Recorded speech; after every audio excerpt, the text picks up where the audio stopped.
Pemirsa Hasanah, ketika melihat langit, pernahkah kita berpikir di mana letak dari ujung semua semesta ini? Tentu sulit untuk menjawabnya, karena yang seperti ini sudah di luar nalar. Bahkan semaju-majunya ilmu astronomi masih belum bisa memecahkan hal ini. Tapi dari berbagai sumber Al-Quran dan hadis Nabi SAW, semua semesta ini berujung pada satu lokasi yang sangat menakjubkan. Sidratul Muntaha. Lokasi paling tinggi di ujung dari semua semesta. Lebih tepatnya bagian paling atas setelah langit ketujuh. Tempat ini sendiri tak pernah bisa dimasuki oleh siapapun, bahkan termasuk malaikat Jibril. Namun berkat izin Allah, Nabi Muhammad jadi satu-satunya makhluk yang pernah memasukinya dalam sebuah perjalanan dahsyat yang disebut Mi'raj. Dari sejumlah sumber terpercaya, Sidratul Muntaha dijelaskan cukup jelas bagaimana bentuk dari tempat satu ini. Sebuah tempat yang berbentuk seperti pohon bidara atau dalam bahasa Arabnya adalah sidrah. Detailnya seperti apa? Rasul tak mengatakan hal itu dengan cukup jelas. Hanya saja beliau mengungkapkan jika tempat ini sangatlah indah. Rasul bersabda, "Ketika aku dimi'rajkan ke langit ketujuh, aku diajak ke Sidratul Muntaha. Ketika pohon ini diliputi perintah Allah, dia berubah. Tak ada seorang pun manusia yang mampu menggambarkannya karena sangat indah."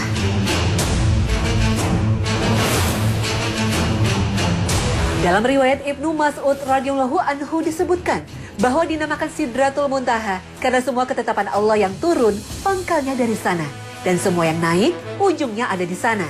Tidak jauh berbeda dengan apa yang disampaikan Imam As-Sa'di dalam tafsirnya. Dinamakan Sidratul Muntaha karena tempat pohon ini merupakan puncak segala sesuatu yang naik dari bumi dan yang Allah turunkan pangkalnya di Sidratul Muntaha, baik wahyu atau lainnya. Bisa juga dimaknai karena Sidratul Muntaha merupakan puncak yang diketahui makhluk.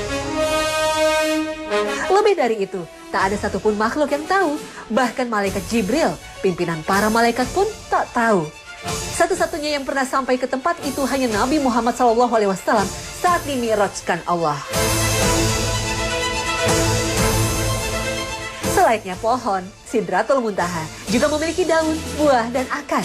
Hal ini juga tersirat dalam sabda Nabi SAW. Aku melihat Sidratul Muntaha di langit ketujuh. Buahnya seperti kendi daerah Hajar dan daunnya seperti telinga gajah. Dari akarnya keluar 2 sungai luar dan 2 sungai dalam. Kemudian aku bertanya, "Wahai Jibril, apakah keduanya ini?" Dia menjawab, "Adapun 2 yang dalam itu ada di surga, sedangkan 2 yang di luar itu adalah Nil dan Eufrat." Hadis riwayat Bukhari. Dengan bentuk daun seperti telinga gajah yang lebar-lebar yang sangat rimbun, hingga sebuah riwayat ada yang menyebut jumlahnya sama dengan bilangan makhluk yang Allah ciptakan. Dari sini makin terbayang seperti apa Sidratul Muntaha, betapa rimbunnya tempat ini. Saking rimbunnya, Nabi mengilustrasikannya dengan sangat tepat dalam sabdanya. Orang yang naik kuda baru bisa melintasi bayang-bayangnya selama 100 tahun atau 100 penunggang kuda. Bisa dinaungi bayang-bayangnya. Di sana ada laron dari emas, buahnya seperti kendi besar. Hadis riwayat Tirmizi.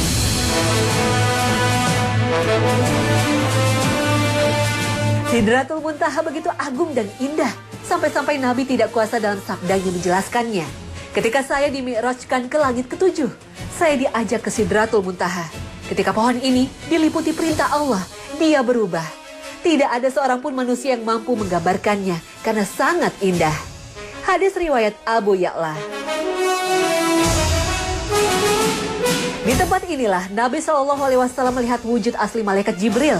Karena sepanjang hayatnya, malaikat Jibril selalu datang menemui Nabi dalam rupa-rupa yang berbeda.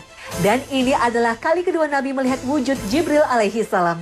Peristiwa yang kemudian menjadi buah bibir di kalangan Quraisy yang menjadikannya sebagai kesempatan untuk memperolok Muhammad SAW. Inilah yang diabadikan Allah Subhanahu wa Ta'ala dalam Al-Quran. Apakah kaum musyrik Mekah hendak membantahnya tentang apa yang telah dilihatnya? Sesungguhnya Muhammad telah melihat Jibril itu dalam rupanya yang asli pada waktu yang lain, yaitu di Sidratul Muntaha. Di dekatnya ada surga tempat tinggal.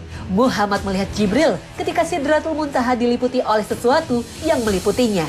Penglihatannya Muhammad tidak berpaling dari yang dilihatnya itu dan tidak pula melampauinya. Sesungguhnya dia telah melihat sebagian tanda-tanda kekuasaan Tuhannya yang paling besar. Al-Quran Surah An-Najm ayat 12 hingga 18. Apakah orang musyrikin hendak meragukan dan membantah bahwa Rasulullah SAW telah melihat Jibril? Padahal dia telah melihat Jibril dalam bentuk aslinya sebanyak 2 kali. Pertama, ketika Jibril berada di atas ufuk yang tinggi di bawah langit dunia setelah Nabi menerima wahyu pertama di Gua Hiro. Dan kedua, ketika di Sidratul Muntaha di atas langit ke-7 saat beliau menjalani Mi'raj. Nabi Muhammad SAW melihat Jibril di tempat tersebut, tempat para arwah yang tinggi dan suci yang tidak bisa didekati setan atau arwah yang buruk. Di dekat Sidratul Muntaha terdapat surga yang berisi seluruh puncak kenikmatan yang menjadi puncak angan-angan. Inilah yang menjadi dasar banyak ulama yang mengatakan surga berada di tempat yang sangat tinggi di atas langit ke-7. Ketika Sidratul Muntaha diliputi dengan ketetapan dari Allah menjadi sesuatu yang sangat besar dan indah dengan gemerlap warna. Tidak ada yang bisa menggambarkan keindahannya dengan rinci kecuali Allah. Pandangan Nabi SAW tidak tolah-toleh dari arah yang menjadi tujuannya, tidak juga melebihi batas yang diizinkan. Ini menunjukkan bagaimana adab beliau SAW. Saat itu, beliau melihat berbagai kejadian yang luar biasa. Beliau melihat surga, melihat neraka, dan melihat kejadian gaib. Wallahu alam.